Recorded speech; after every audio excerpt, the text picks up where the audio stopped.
Kamu sadar nggak? Dulu rasanya teman itu banyak banget, chat rame, grup aktif, ketawa tiap hari. Sekarang, kontak masih ada, tapi percakapannya hilang, namanya masih tersimpan, tapi kedekatannya entah kemana. Dan diam-diam kamu mulai bertanya, kenapa semakin dewasa, teman semakin sedikit? Apa kita berubah? Atau memang begini cara hidup bekerja?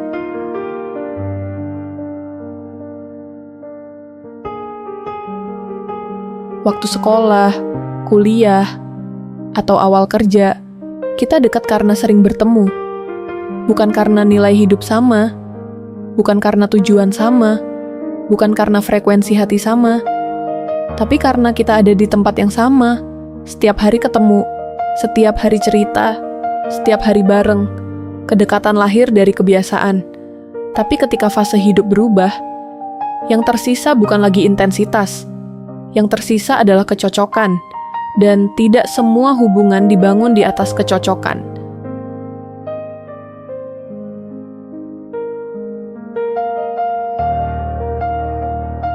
Semakin dewasa, energi kita terbatas. Kita mulai sadar, tidak semua undangan harus didatangi, tidak semua chat harus dibalas panjang, tidak semua drama harus diikuti.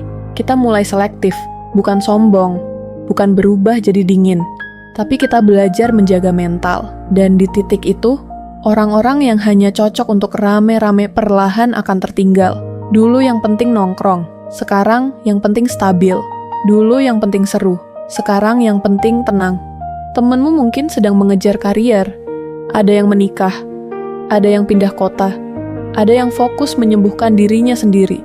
Semua tumbuh, dan pertumbuhan jarang berjalan sejajar, bukan karena tidak peduli, tapi karena hidup memaksa kita memilih fokus.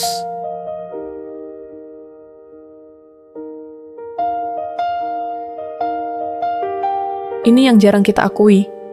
Beberapa orang hadir hanya untuk satu musim, untuk satu fase, untuk satu pelajaran. Dan itu tidak membuatnya sia-sia. Kita sering berpikir, kalau sudah dekat harus selamanya. Padahal, hidup bukan tentang mempertahankan semua orang, tapi tentang menghargai siapa yang tetap tinggal. Ada masa di mana kamu duduk sendirian dan sadar, lingkaranmu mengecil. Awalnya terasa menyakitkan, tapi lama-lama kamu sadar, sepi itu bukan kehilangan. Sepi adalah ruang. Ruang untuk mengenal diri sendiri. Ruang untuk menyaring siapa yang benar-benar tulus. Ruang untuk bertumbuh tanpa distraksi.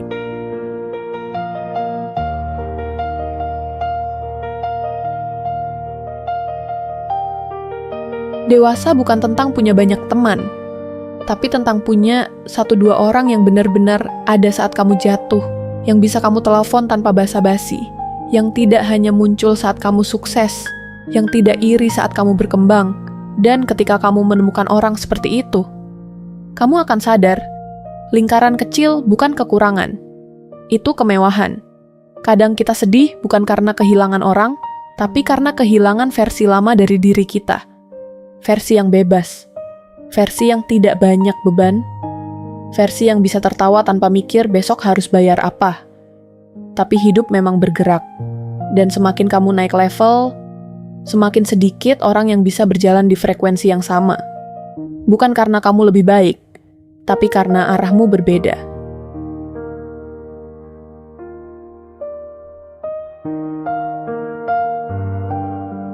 Ini penting, tidak semua jarak harus dilawan, tidak semua hubungan harus dipertahankan mati-matian.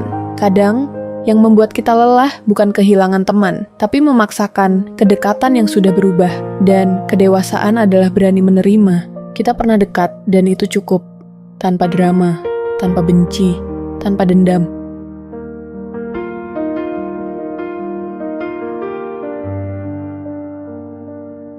Kalau hari ini lingkaranmu mengecil, kalau chatmu tidak seramai dulu, kalau kamu merasa lebih sering sendiri, itu bukan berarti kamu gagal bersosialisasi. Itu berarti kamu sedang bertumbuh, dan pertumbuhan seringkali sunyi. Tidak semua orang akan ikut sampai akhir, dan tidak apa-apa. Karena hidup bukan tentang berapa banyak yang berjalan bersamamu, tapi tentang siapa yang tetap tinggal ketika jalannya menanjak. Jadi, Kalau kamu merasa semakin dewasa, teman semakin sedikit, jangan panik. Jangan merasa tidak disukai. Jangan merasa ada yang salah denganmu. Mungkin kamu hanya sedang naik ke fase yang lebih tenang. Lingkaran kecil, hidup lebih dalam, hubungan lebih jujur, dan percayalah, lebih baik sepi yang damai daripada ramai yang melelahkan.